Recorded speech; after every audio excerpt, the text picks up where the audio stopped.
Olá, sejam todos muito bem-vindos. Começa agora mais uma edição do Café PT e hoje nós recebemos aqui Luzineide Miranda Borges, ela que é diretora das políticas públicas para os povos tradicionais de matriz africana e povos de terreiros do Ministério da Igualdade Racial. E já está aqui comigo Luzi Borges, muito obrigado por ter aceitado esse convite especial de participar aqui desta edição do nosso Café PT. Seja muito bem-vinda. Eu que agradeço, André, pelo convite, pela oportunidade de estar falando e apresentando um pouco aos seus seguidores, às pessoas que acompanham o canal do PT, um pouco da trajetória da política nacional para povos e comunidades tradicionais de terreiro e matriz africana. Maravilha, sem dúvida nós teremos aqui uma boa conversa, um bom bate-papo, né, sobre todo esse assunto. Eu já começo te perguntando, né, a política nacional para povos e comunidades tradicionais de terreiros de matriz africana foi instituída no ano passado. Então eu queria que a senhora começasse falando para a gente quais os principais pontos dela. É importante lembrar que a política nacional, a luta pela política nacional, ela nasce, acho que desde que os povos africanos chegaram aqui, né, no país, na condição de escravizado. A política nacional ela tem como destaque a memória e a tradição dos povos e comunidades tradicionais africanas, sobretudo, né? E dos últimos 20 anos na política de igualdade racial, nós temos uma série de documentos, leis, decretos que garantem ao presidente Lula assinar o decreto que institui pela primeira vez a política nacional para este segmento. Mas antes do decreto, é importante lembrar que nós tínhamos o decreto 6040, que reconhece os povos e comunidades tradicionais do Brasil. São 28 povos. Destes 28 povos, os povos e comunidades tradicionais de terreiro está em terceiro lugar. Em primeiro lugar, nós temos os povos indígenas. Em terceiro lugar, nós temos os povos quilombolas. E em segundo, povos quilombolas. Em terceiro, os povos de terreiro. Então, a partir desse lugar, os povos de terreiro têm pedido ao presidente Lula, à ministra Aniele, a instituição de uma política nacional. Existe uma lei tramitando, um projeto de lei tramitando na Câmara, e nós temos, de uma forma muito inédita, a política nacional assinada no 29 de novembro, a partir do decreto 12.278. O decreto ele traz para a gente algo importante, né? Traz 3 eixos estruturantes. O primeiro eixo é direitos sociais, socioculturais, acesso a direitos socioculturais. O segundo eixo, que é o de combate ao racismo religioso, e o terceiro eixo, que é de inclusão produtiva e territorialidade. Então, a partir desses 3 eixos, a gente tem uma série de garantias de direito, temos 11 ministérios que assinam esta política. Dos 11 ministérios, 5 ministérios fazem parte do comitê gestor, e é importante lembrar destes 5 ministérios, nós temos ali um ministério, junto com o nosso Ministério da Igualdade Racial, o Ministério da Cultura, o MDHC, o MJSP e o MDA assinando e participando do comitê gestor da política. Para nós, né, importante, eu gosto muito de lembrar desse pertencimento, né? Para nós, povos de terreiro, eu também sou uma mulher de terreiro, né, estou à frente da diretoria, porque sou uma mulher de terreiro. Eu acredito que é deste lugar que a ministra Aniele e o secretário Ronaldo me convidam para estar à frente desta diretoria, como Colabá de Xangô, no Ilê-Axé, Omopondá, de Jexá, lá no sul da Bahia, juntamente com a minha comunidade de terreiro. A gente se olhava para o decreto 6040, a gente se via representada dentro deste decreto, mas não havia um destaque exclusivo para a nossa atuação, pensando nesse processo mesmo de produção econômica do Brasil. Os povos de terreiro, economicamente, eles produzem no Brasil, eles colaboraram e colaboram para a história deste país. Se a gente pegar a história, a gente está agora no julho, né, em que a Bahia comemora a independência do Brasil pela Bahia, e a gente tem ali os caboclos como centro de luta política. Os caboclos são reverenciados, são reconhecidos dentro dessas comunidades por conta dessa história mesmo no processo de independência do Brasil. Então, é a partir desse lugar que os povos de terreiro vêm incidindo sobre a perspectiva de uma lei nacional, né? E a gente tem um decreto, então o presidente Lula entrega esse decreto como um dispositivo político, um dispositivo econômico, social e, sobretudo, de reparação mesmo histórica para este segmento. Perfeito, Luz. E eu queria que você destacasse agora para nós sobre as iniciativas que estão em curso para este segundo semestre, né, na diretoria. Eu sei que tem várias, muito importantes. Então, eu queria que você falasse agora, né, para todos os nossos telespectadores que estão acompanhando essa edição do Café PT. Com certeza. É importante lembrar que a diretoria, diferente de outras diretorias, ela sempre teve orçamento, né? A ministra Aniele sempre garantiu orçamento para esta diretoria, o secretário Ronaldo sempre incidiu também na busca e na ampliação deste orçamento. Então, para além das ações do PPA, nós temos 93 ações a serem desenvolvidas em parceria com esses 11 ministérios nos próximos 2 anos. Para este ano, nós temos uma série de entregas voltadas para o nosso público. Entre elas, nós lançamos a semana passada, e a ministra Aniele, juntamente com a primeira-dama Janja, lança no terreiro de Mãe Beata de Iemanjá, no Rio de Janeiro, um edital que dá o nome à própria Mãe Beata, reconhecendo a Mãe Beata por sua luta histórica. A Mãe Beata participa da Eco 92, sempre vem incidindo sobre a luta por justiça climática, e o edital recebe esse nome. O edital ele tem como proposta inicial premiar 54 comunidades de terreiro, reconhecendo as ações que elas desenvolvem no território. Ainda esse semestre nós vamos lançar o edital Mestres e Mestras da Cultura de Terreiro, e nós temos outras ações que estão em curso, né? Teremos também em setembro o Encontro Nacional da Juventude de Terreiro, Juventude de Terreiro pelo Clima. Estaremos presentes na COP30, nós temos uma série de ações. Maravilha. O programa Cala Tucula, né? Um programa também instituído no âmbito do Ministério, prevê também a aceleração de liderança nas agendas globais, discutindo também a perspectiva da governança global a partir das agendas não só do clima, mas das demais agendas de governança global. E o Cala Tucula também tem essa incidência na COP30. Nós estamos também incidindo sobre a Marcha Nacional das Mulheres Negras, que vai acontecer em novembro. Em setembro, teremos a Conferência Nacional, a 5ª CONAPI, a Conferência Nacional da Igualdade Racial. Em junho, estivemos na Bahia com a Conferência Temática de Povos de Terreiro.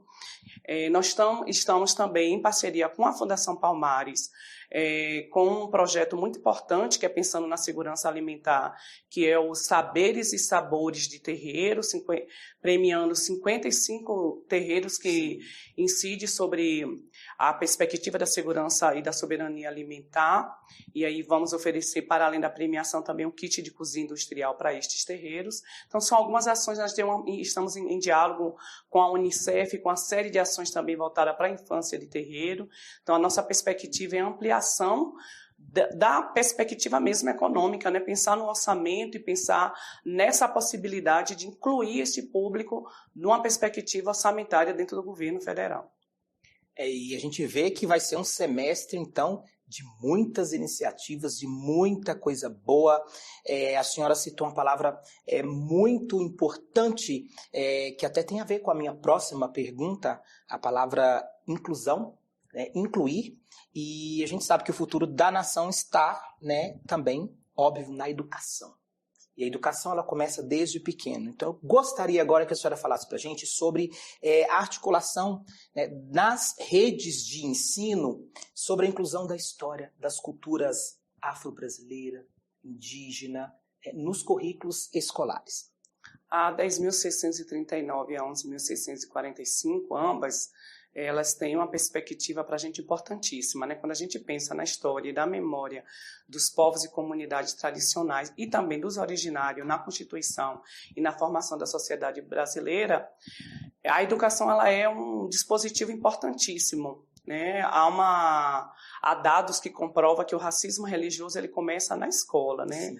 As crianças elas vêm relatando os vários processos, não só de silenciamento e de apagamento, como também de violência mesmo, desse processo proselitiva que a educação brasileira historicamente vem produzindo aí no Brasil. Mas, para além dessa ação, nós estamos com várias ações também, várias parcerias com universidades federais, universidades estaduais e algumas prefeituras, para incidir sobre a Lei 10.639.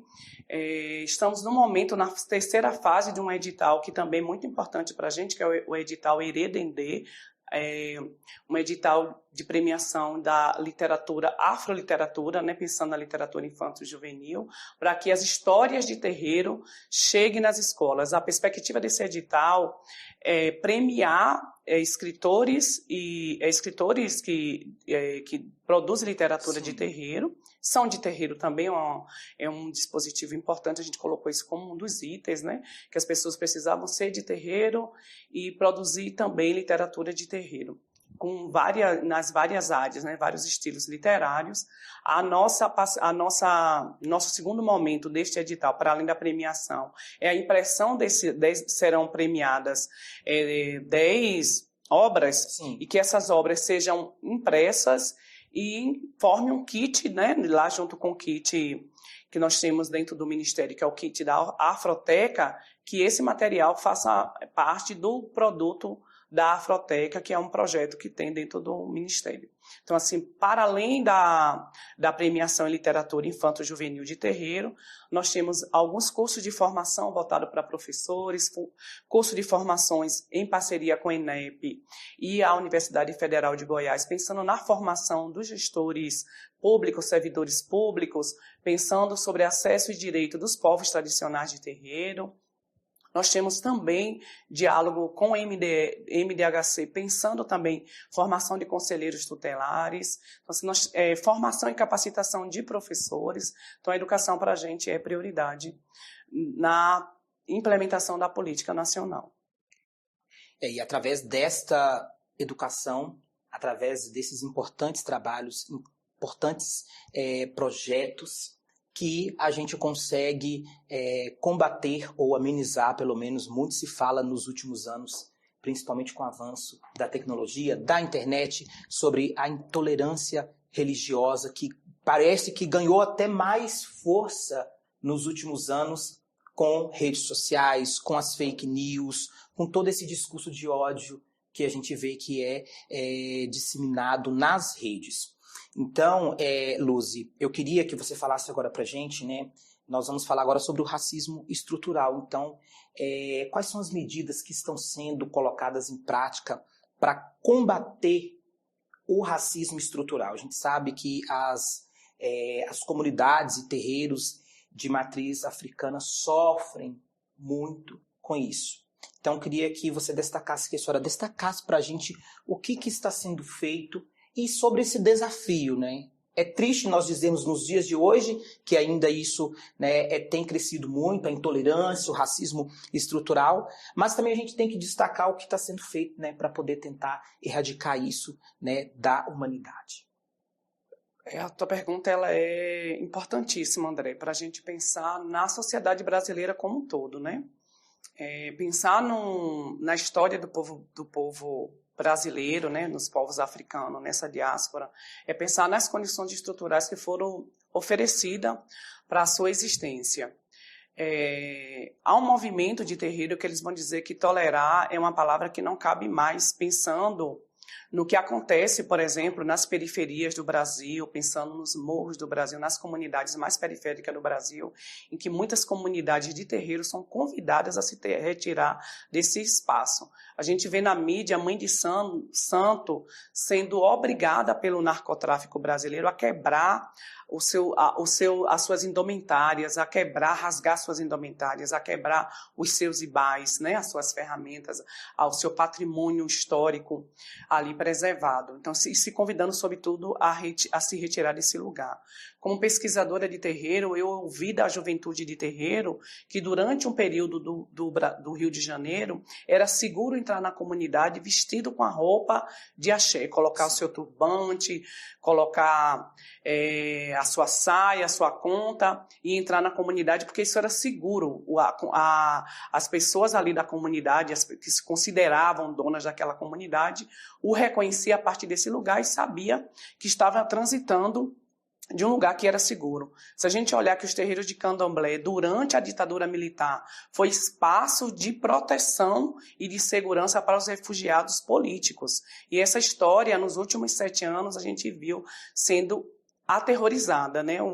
Há grupos e há pesquisadores, antropólogos da religião que vão falar de terrorismo religioso. Então a gente nem vive mais a perspectiva nos últimos 7 anos. A gente chega numa barbárie, em um terrorismo religioso tão violento que não dá mais para falar nem intolerância, nem discriminação, nem preconceito, né? A gente amplia esse conceito para racismo religioso, que atinge toda uma ancestralidade e diz que esse povo não pode existir enquanto povo originário, povos que continuam pertencentes às suas comunidades originárias anterior ao transatlântico, nessa travessia que acontece. E aí, para mim, é importante pensar, e eu vou falar para mim ainda nesse pertencimento de mulher de terreiro, de pesquisadora, de mulher preta, né, retinta, nesse Júlio das Pretas, que a educação ainda é o melhor caminho.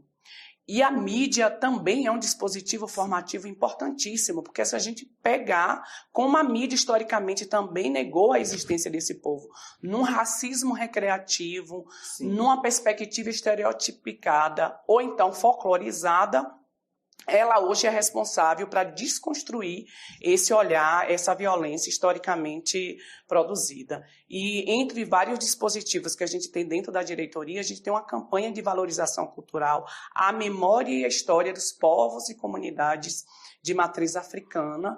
Este ano, o dispositivo formativo foi as Casas Tombadas. Nós temos aí hoje no Brasil 12 casas tombadas. Sim. Hoje saiu, por exemplo, um videozinho falando da Casa Branca. A Casa Branca tem mais de 100 anos de existência. O Tumba Jussara e o Bate-Folha também são casas históricas, né, de Angola, que também tem mais de 100 anos de existência. Nós temos o Icimimó, lá em Cachoeira. Então, nosso primeiro dispositivo é usar a própria mídia como espaço educativo, um espaço de formação cultural para desconstruir esse olhar sobre essa população. E pensar nessa democracia, né? Pensar em democracia não é a existência de um único grupo, né? O Brasil é um país democrático, o Brasil é um país plural, é um país da diversidade. A partir do momento que a gente institui uma hegemonia cultural, seja ela qual for, seja ela política, seja ela histórica, seja ela religiosa, a gente perde a própria identidade do Brasil. Então, assim, para nós, enquanto formuladores de políticas, né, dentro deste governo que nos dá condições administrativas para pensar a democracia, as campanhas de valorização cultural é um dispositivo educativo, político, social, de dialogar com toda a sociedade, porque aí a gente vai ter ali, naquele momento, vai ter um outro olhar e vai pensar, por exemplo, nesse racismo recreativo midiático que historicamente foi ofertado ao brasileiro. Inclusive, logo no início desse ano, teve um importante seminário que aconteceu em janeiro, né? Seminário Caminhos para a Democracia Religiosa. Queria que a senhora falasse um pouquinho para a gente sobre os pontos altos, como que foi esse seminário e a importância, né, destes seminários. É importante lembrar que o seminário ele foi pensado no âmbito de um dispositivo que nós temos, que é o decreto que institui o 21 de janeiro como dia de combate à discriminação e à intolerância religiosa. É uma data que o governo federal, né, juntamente com a sociedade brasileira, lembra do que aconteceu com Mãe Gilda em 2000, né, há 25 anos atrás. Mãe Gilda foi vítima de racismo religioso midiático, né, ela tem a sua casa apedrejada, ela entra tem um pré-infarto, fica internada e vem a óbito meses depois. E esse martírio, esse sacrifício que houve com a Mãe Gilda, o governo federal, em 2007, o presidente Lula reconhece essa data como data de combate à intolerância e à discriminação religiosa.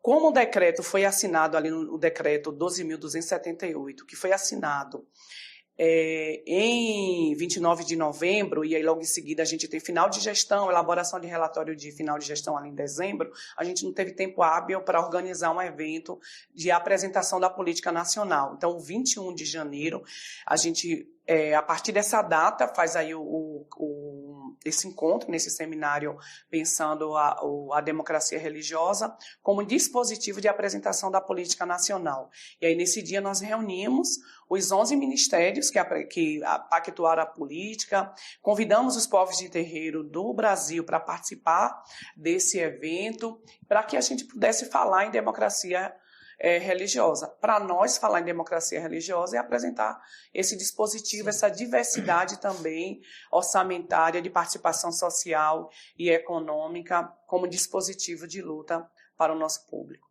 A sociedade brasileira como um todo, porque se é bom para nós, é bom para o Brasil, né? Quais os principais destaques, eu queria que a senhora destacasse agora para a gente, né, sobre a campanha nacional de valorização da cultura e ancestralidade africana? Então, a gente já está indo para o finalzinho da nossa entrevista, mas eu queria, né, que como última pergunta, a senhora destacasse para a gente aí esses principais destaques desta importante campanha. Para nós, o primeiro destaque é trabalhar com um dispositivo que a gente tem, que todo brasileiro tem, que são as redes sociais. É difícil pensar a sociedade, né, contemporânea, essa sociedade cunhada por alguns como cibercultural, sem viver sem um celular, sem estar numa rede social.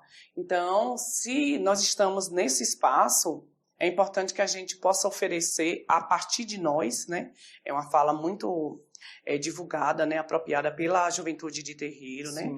Que as narrativas administrativas e políticas não sejam construídas para nós, mas a partir de nós. Sim. E aí a campanha nacional de valorização da cultura dos povos africanos a partir dos povos de terreiro, ele está no nosso PPA, tem a perspectiva de usar o dispositivo das redes sociais digitais como esse espaço de construção mesmo de uma educação antirracista e de uma mídia antirracista. Como eu disse anteriormente, o mote dessa campanha foi as Casas Tombadas. A segunda campanha vai ser lançada em novembro a dezembro. A gente está pensando sobre paternidades, né? O que é que os povos de terreiro, como é que se vê, como é que constrói o conceito de paternidade dentro desses espaços. Então, a campanha ela tem sérios motes midiáticos pensando nessas relações sociais e culturais que os povos de terreiro historicamente vêm construindo. E a mídia como esse dispositivo de uma narrativa, de uma contranarrativa, na verdade, né? Sim. Narrativas a partir desse público, não para este público. Maravilha. Luzi, eu quero agradecer muito a sua participação, a sua presença aqui conosco nesse café de hoje. Dizer que é muito importante, né, trazermos essas pautas, estarmos aqui com esses assuntos tão importantes, né, para a nossa população e também para todos que estão nos assistindo. Lembrando que as portas estão abertas para você poder trazer mais novidades aqui para a gente da diretoria. Parabéns pelo seu trabalho também, tá? Então pode fazer as considerações aí para quem está nos assistindo e eu espero te ver aqui outras vezes. Eu que agradeço, eu agradeço em nome da ministra Aniele, em nome do secretário Ronaldo, e em nome, sobretudo, do meu público, né? É importante lembrar que os povos de terreiro poucas vezes têm a oportunidade de falar, né, deles. Eu me sinto contemplada 2 vezes em estar aqui como diretora, mas, sobretudo, como uma mulher de terreiro, e que vive a experiência do racismo religioso cotidianamente, sobretudo midiático, né? Então, agradeço à TVPT por ter esse canal, eu sempre ouço vocês, eu acompanho vocês no YouTube, tá? Gosto muito do trabalho que vocês desenvolvem historicamente. Quem discute ativismo digital vai pegar os primeiros movimentos lá. O próprio Manuel Castel traz o PT, né, o movimento MST, o movimento do PT, como processos contranarrativos e políticos de formação da sociedade brasileira. Então, nós que agradecemos ao trabalho e dispositivos que vocês nos oferecem todos os dias. Muito obrigado, gente que fica muito feliz.